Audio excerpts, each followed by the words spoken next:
Wannan wace irin ni kiɗan matashi yau na zo faɗa shi jama'a ta alƙaleri gashi yan kirfi kuma ga lafiya kuwa a ce a matsayina tun daga Bauchi alƙaleri a ce mutum ko abun ya kama fito da shiri na gaske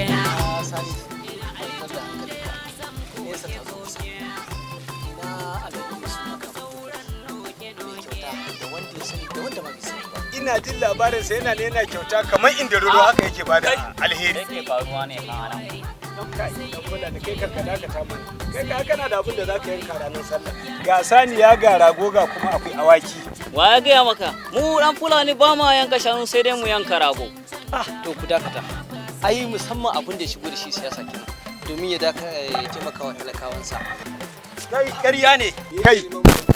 bai karambani kai kaushe za ka yi hankali ne me yasa kai kullum kana na birkice ya kace abun nan to sai a ga mana me yake nema shi yana neman refs dan majalisa ta alƙalai kirki a halin da ake ciki ma yanzu haka yana tafiya ƙasa mai tsarki ya je sai fara to shikenan yanzu ba za mu samu abun yanka ba kenan to sai mu bi shi Saudiyan ai ni ka akwai matarsa Hajiya Asma'u fara uwa mai farar aniya mai halin kirki mai halin kyauta ni wurin ta zani ta bani abun yanka yanzu kaɗa matan shi kaɗai yake da shi matan nashi guda ɗaya ne